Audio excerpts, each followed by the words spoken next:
Hello प्यारे साथियों, मैं रविंद्र स्वागत करता हूं आपको आपके अपने केआईटी के यूट्यूब चैनल पे। साथियों, पिछली क्लास में हम लोगों ने पढ़ा था हिस्ट्री के अंतर्गत हम लोग पढ़ रहे थे एंसेंट हिस्ट्री, और उसके अंतर्गत चल रहा था हम लोग का प्रागैतिहासिक काल, प्री हिस्ट्री।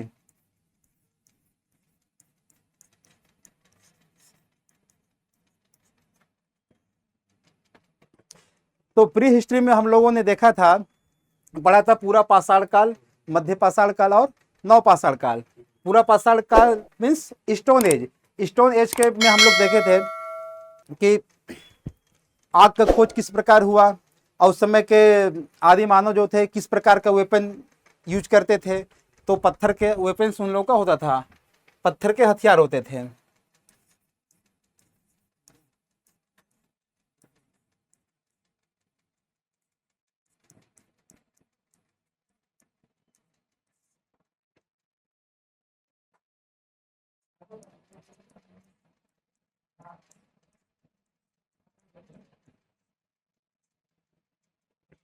तो पूरा पाषाण काल में बात करें तो मुख्य रूप से दो चीजों की खोज हुई थी, पत्थर के औजार और आग की खोज। तो आप लोगों को, जैसा मैंने पिछले वीडियो में बताया था, अपने पिछले लेक्चर में बताया था कि आग की खोज किस प्रकार हुई थी। आग की खोज हो जाने से आदि मानव को थोड़ा लाइफ स्टाइल में बहुत चेंजिंग आ गया था।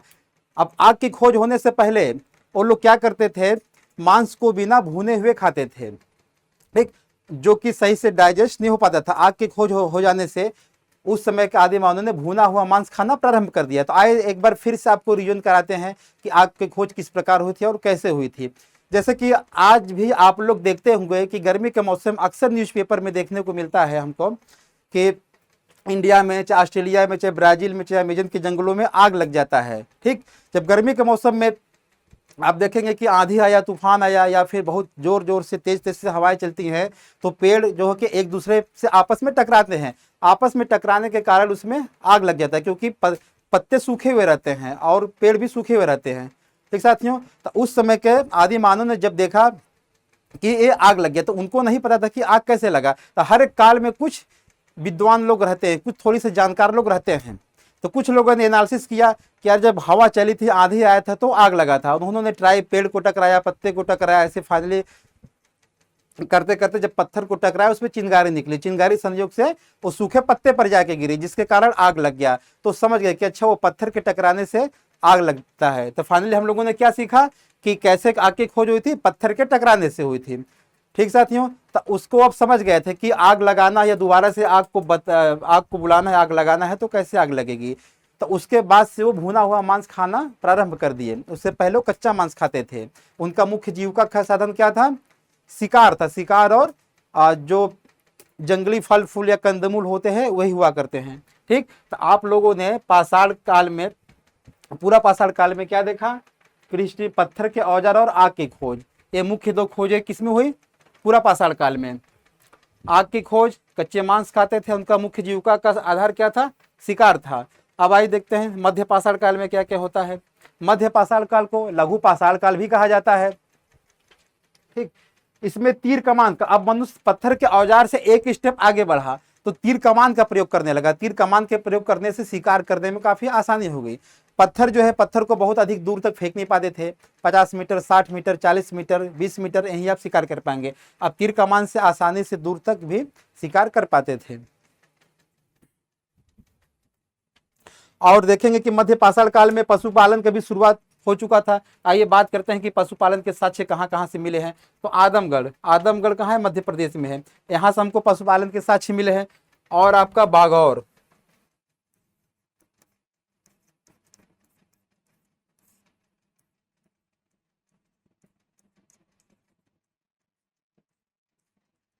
बागौर राजस्थान में पड़ता है, यहाँ से भी हमको पशुपालन के साक्ष्य मिले हैं। अब आइए देखते हैं नौ पाषाण काल में क्या क्या मुख्य खोजे हुए हैं जो एग्जाम के पॉइंट ऑफ व्यू से वेरी इंपॉर्टेंट है। पहिए का आविष्कार, आप देखेंगे कि पहिए का आविष्कार होने से उस समय के आदि मानव को ट्रांसपोर्ट में काफी सुविधा हुई। भारी से भारी वस्तुएं जो है कि एक से दूसरे जगह बैलगाड़ी बना के आसानी से पहुंचा सकते थे, या फिर अपने ही भी ट्रेवल करना होता आसानी से एक जगह से दूसरे जगह पहुंचा जा सकता था। तो पहिए का आविष्कार होने से लाइफ स्टाइल में काफ़ी चेंजिंग हो गया। अब आप देखें कि नवपाषाण काल में ही तांबे का खोज हुआ। ठीक, पहला धातु क्या था? तांबा था। पहला खोजा गया धातु क्या था? तांबा था। नवपाषाण काल में इसकी खोज हुई और नवपाषाण काल में ही कृषि, जैसा कि मैंने पिछले लेक्चर में आपको बताया था, कृषि का प्रचलन शुरू हो गया। आप देखते हैं जब व्यक्ति थोड़ा सा ऊपर उठता है, उसके लिए थोड़ा सा खाने को हो गया, समझ गया कृषि, पशुपालन, कृषि, तब क्या होता है कि व्यक्ति थोड़ा धार्मिक होता है। उसी समय देखेंगे नवपाषाण काल में पूजा पाठ की शुरुआत हो गई। पूजा पाठ में क्या था? वो लोग मातृ देवी की पूजा शुरू है। ये क्वेश्चन बार बार पूछता है,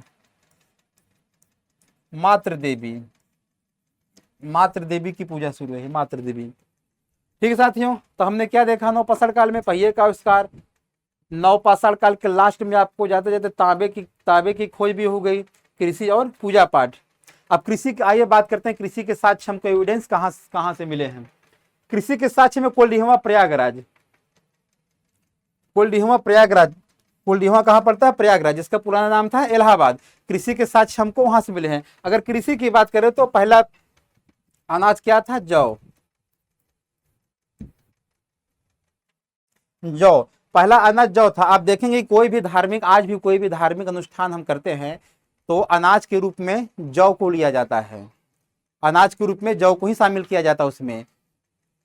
वो धार्मिक दृष्टि से काफी महत्वपूर्ण माना जाता है और सबसे पहला खोजा गया अनाज हमारा जौ ही था। ठीक, उसके बाद मेहरगढ़ बलूचिस्तान हमारा पड़ता है पाकिस्तान में, यहाँ से भी कृषि के साक्ष्य मिले हैं। कोल्डिहवा प्रयागराज से, मेहरगढ़ बलूचिस्तान जो पाकिस्तान में पड़ता है।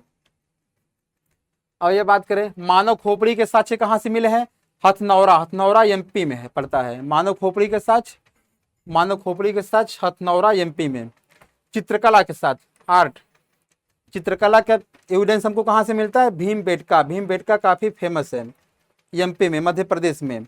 वेपन्स, औजार के साक्ष्य कहाँ से मिले हैं? मिर्जापुर, जो कि उत्तर प्रदेश का एक जिला है।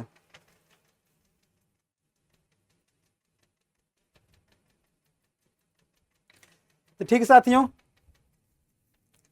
आज थोड़े छोटे से ही क्लास में आप लोग ने देखा पूरा पाषाण काल में पत्थर के औजार और आग की खोज, जो वेरी वेरी इंपॉर्टेंट है। आग की खोज हो जाने के बाद के पहले लोग कच्चा मांस खाते थे, उसके बाद भुना हुआ मांस खाने लगे। नेक्स्ट, मुख्य जीविका का आधार क्या था? शिकार था। ये जितना भी मैंने फैक्ट बताया है वनडे किसी भी वनडे के एग्जाम के लिए वेरी वेरी इंपॉर्टेंट है। मध्य पाषाण काल का अन्य नाम क्या था? मध्य पाषाण काल को लघु पाषाण काल भी कहा जाता है। और मध्य पाषाण काल में तीर कमान का प्रयोग होने लगा। पूरा पाषाण में आप देखेंगे कि पत्थर के औजार का यूज होता था, अब इसमें पत्थर के औजार के साथ साथ तीर कमान का प्रयोग होने लगा। मध्य पाषाण काल में पशुपालन भी शुरू हो गया। पशुपालन, अब पूछता है कि पहला पालतू बनाया गया जानवर कौन था? तो आप जानते होंगे कि पहला पालतू बनाया गया जानवर कौन थे? डीओजी साहब थे, मीन्स डॉग, कुत्ता।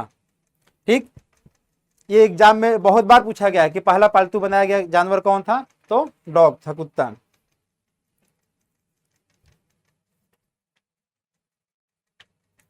नवपाषाण काल में आपका पहिए खोज हो गया। पहिए खोज होने से ट्रांसपोर्ट में काफी आसानी हो गया। ठीक, तांबे की खोज नवपाषाण काल के लास्ट में जाते जाते हमको तांबे का खोज हो गया। तो पूछता है कि पहला खोजा गया धातु कौन सा? तांबे था। आप देखेंगे कि किसी भी पूजा पाठ या किसी भी अनुष्ठान में धातु के रूप में तांबे के यूज किया जाता है, तांबे के बर्तनों को यूज किया जाता है। तो आप अगर लिंक को जोड़े तो समझेंगे कि जो जो चीजें पहले मिली हैं आज भी हम अपने धार्मिक अनुष्ठान में उसका यूज करते हैं। जिसे मैंने बताया आपको, अनाज के रूप में जौ, ठीक, धातु के रूप में तांबा। और फिर कृषि के साक्ष्य आप देखेंगे कोल्डिहवा प्रयागराज से, जैसे मैंने बताया उसका पुराना नाम था इलाहाबाद। मेहरगढ़ बलूचिस्तान जो पाकिस्तान में पड़ता है। मानव खोपड़ी के साक्ष्य हथनौरा एमपी। चित्रकला के साक्ष्य भीमबेटका जो कि मध्य प्रदेश में पूछता है। औजार वेपन के साथ मिर्जापुर। तो आपको पढ़ने के साथ साथ मल्टीपल रिवीजन भी करना है, तभी आप सक्सेस हो पाएंगे किसी भी एग्जाम में। आज आपने पढ़ा उसको छोड़ दिया, रिवीजन नहीं किए तो आपको चीजें भूल जाएंगे। फिर आप एग्जाम में जाएंगे, आंसर जानते रहेंगे बट आपको कंफ्यूजन रहेगा, थोड़ा थोड़ा कंफ्यूजन रहेगा। तो कंफ्यूजन, डाउट से बचने के लिए साथियों आपको मल्टीपल रिवीजन करना ही होगा। यही सफलता का मूल मंत्र है। तो ठीक साथियों, मिलते हैं हम लोग नेक्स्ट वीडियो में, नेक्स्ट क्लास में। तो हमसे जुड़े रहने के लिए आप हमारे चैनल को सब्सक्राइब कीजिए, बेल आइकन को प्रेस कीजिए ताकि आने वाली वीडियो का नोटिफिकेशन आप तक पहुंच चुके। ठीक है साथियों, धन्यवाद।